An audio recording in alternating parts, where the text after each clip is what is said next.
Steve Hardison's coaching office in Mesa, Arizona, in the US, is a sacred space. When I interviewed over 100 clients, I heard some describe it as feeling like being at Mecca or inside the Vatican. And there were some that were even more bombastic descriptions there. Welcome to Steve's office. Steve has never allowed anyone to bring recording equipment in there. The first time I stepped into the office in 2013, I took my shoes off and I was told to leave my mobile phone, my cell phone, outside the door. We're going to jump in today with some recording equipment in there, a microphone in there, some cameras in there. This is a once-off, it's never happening again. I want to acknowledge the author of The Book of Being, The Ultimate Coach. It's Amy B. Hardison, and she spent thousands of hours committed to this project. Welcome to the magic and the miracle that is Steve and his coaching office. Come on in. Hi, my name's Steve Hardison, and I'm very excited today.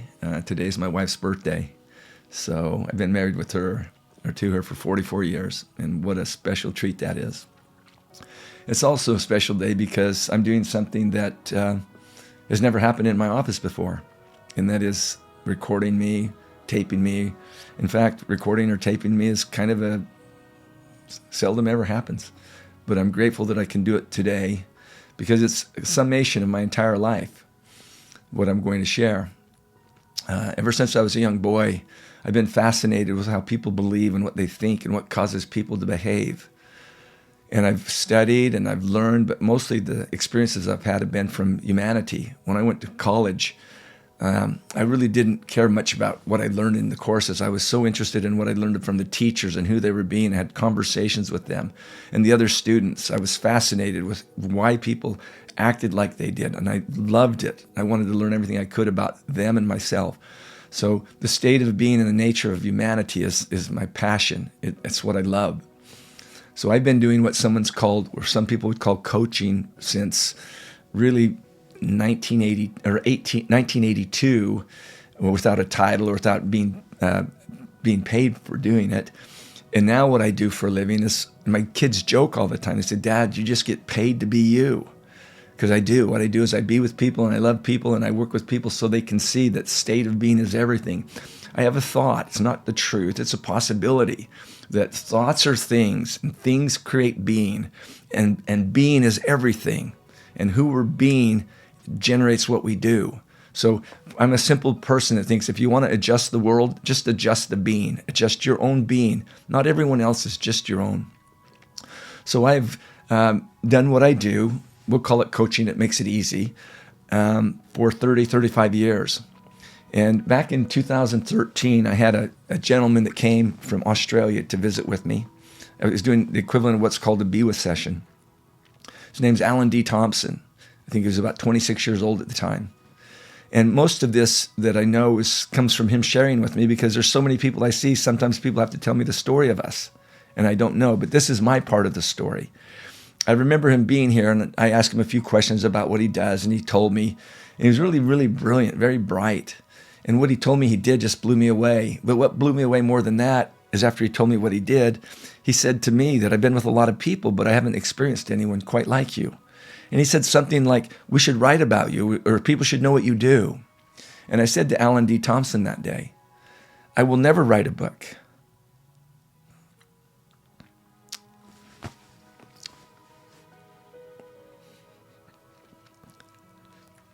This is my book. And the people I work with are chapters in the book. I have no interest in writing a book."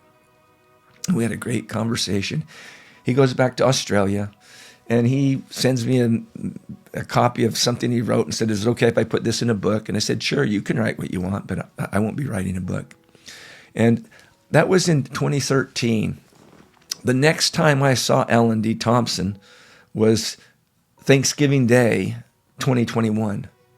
But between 2013 and 2021, a lot of miracles have happened, and mostly generated by Alan D. Thompson. On occasion, he would communicate with me from Australia, different methods, and we'd touch base, and he would every once in a while joke about doing a book or whatever, and I would say, I'm not doing a book. That's not my world. I've had other people who said that. I said, you won't get a book out of me. You won't get a tape series out of me. You'll get who I'm being. And I don't know the number of times, but I would say it was significant where we had that kind of conversation. I just said, I'll pass. Until on April 19th, 2020, I woke up to an email that said, Steve, last night God nudged me and told me that I should write a biography on your life.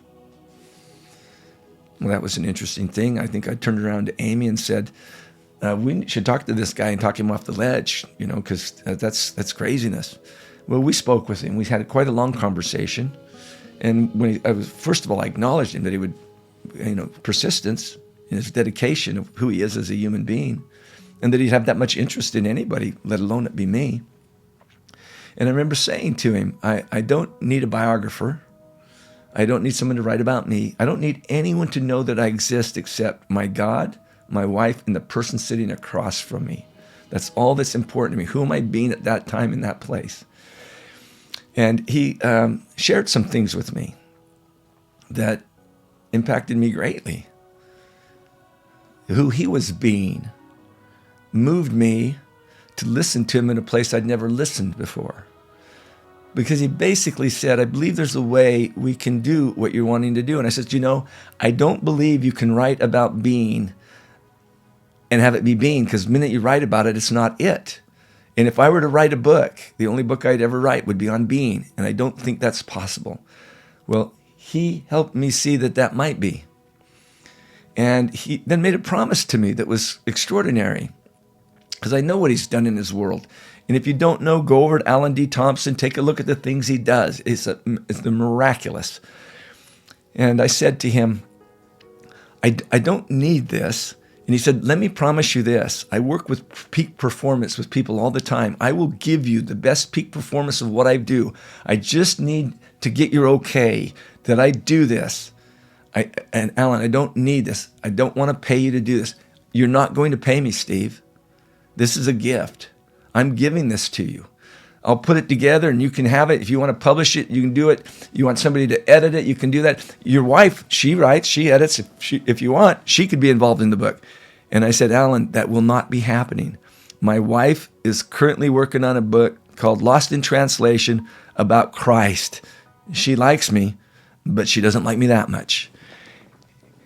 Now, I told him Amy and I would need a little bit of time to talk, but it moved me quite a bit to see that this would be possible. In my remembrance of it, the next day I go over to my computer, and he has designed a book cover with a title and about 180 pages of a book already done. He had been doing work for this for some time. We got on the phone. I was so moved by it, I said, let's go. Do it. Now, what he did for the next 90 days, 120 days, thousands of hours, is interviewed clients of mine, friends of mine, neighbors of mine, places where I bought cars, just different things, put together all this research, did a 622-page bound book and sent it to us as a gift. Amy, who was writing her book on Christ, read through the book and said, there's some pieces in here that need to be in that I can do. So she was just going to kind of polish it up a little bit. Well, she got involved in it. And who she was being is, I'm going to make sure people really quite understand who this guy is that I live with. So for the next 18 months, she spent the first year, 6 days a week, 10 hours a day, writing a narrative of the story of all the research that Alan Thompson had done. She finished about 3 weeks ago. It ended up being 18 months. And in that process, the editor would say things to me like, would you like to sell 1 million books? What would you like to do? And I'd say, listen, I'm not interested in selling a book. I'm interested in altering that people can see who they're being, and that altering their being changes the world. And my commitment is to alter the way the world is by people understanding their being, one person at a time. So His name is Chris Nelson. He's done a great job, and my wife's loved working with him. I said, Chris, if you could sell 2 million books and 10,000 people could alter their state of being by learning about themselves and really discovering who they are, or you could sell 11,000 books and we had 10,001 people discover, I'd want to sell 11,000 books. I don't want books out there that are sitting on someone's shelf. That's not what I'm interested in. I'm interested in things like this that have happened since then. That book has been published. It's out in the marketplace, and I've got experiences like this. I get a phone call from England, and the lady wants to know if I'm Steve Hardison. I say, yes, I am. And she said, I want to know if you could tell me who gave me that book on the bus. And I said, which book are you talking about? What bus? Where are you at? It's a lady in London. She tells me she's in London. She tells me her name. And then she tells me the experience of someone giving this book. I call it the Book of Being. Some other people call it the Bible of Being. That's a little far stretch. I call it the Book of Being. And she said a person gave me this book. I read the back cover. I read the front 2 pages of it. And I read it about myself. And then she starts explaining to me very emotionally what happened to her. And she said, would you please give me the name of the lady on the bus? I want to talk to her. And I said, I really don't know the lady. I said, this is happening all over the world. People are reading this book about themselves, and they're having unbelievable experiences. And I said, have you had that kind of experience? The one you've told me, is that down in your soul? And she said, yes. And I want to thank this woman. I said, if you've had that kind of experience, I don't know who she is, but what I ask you to be is I ask you to be the lady on the bus. I ask you to think of 10 or 15 people in your world that you could be the lady on the bus to. Now, the experiences I've had worldwide are like that, but they're numerous. And people have gone out and bought 10, 20, 30, 40, 100 books. And then have asked somebody to read it about who they're being and have results and experiences like that. And there are so many different miracles that are going on that are just blowing my mind. I've been informed by Alan Thompson, who has been instrumental in a lot of the growth of what's going on around the world, that this book is in all 7 continents. And he made it possible in Antarctica in a relationship he has. And the gentleman down there has the book and has access to people seeing what's on the book, being able to read the book. And then there are people that are taking this from a different point of view. They're looking at it. In addition to those people that I've acknowledged, I want to acknowledge Iyanla Vanzant, who wrote the foreword to the book and is in the book in many places, and has got a copy of the book with handwritten notes wherever she's in it about my experience. So she's got this copy that really says the background of what that's like for me. She's made a huge impact in my life, and what I love about her is she's dedicated her life for the advancement of African American women and what she can do. And I've watched her and she's inspired me. And what I know she's going to do with this book is read it about who she's being and be able to do the same thing that the lady on the bus did in England, the same thing that Clayton Mask is doing with his company, the same thing that this Gabby Peru is going to be doing in Peru. And she will be challenging people to read the book about themselves, and there will be extraordinary experiences.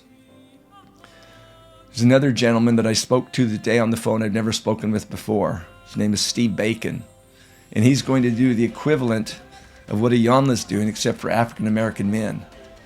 And I'm so moved by who he's being, that he's read the book about himself and can see the power that he has. My intention is to see that all humanity understands that world peace will only be gotten when we are being peaceful. And the only way we're ever going to be peaceful is to see where we're not. We're going to have to look at what is our state of being. Will we see it out in the world? So I'm grateful for all these people. I'm grateful that this book is on 7 continents.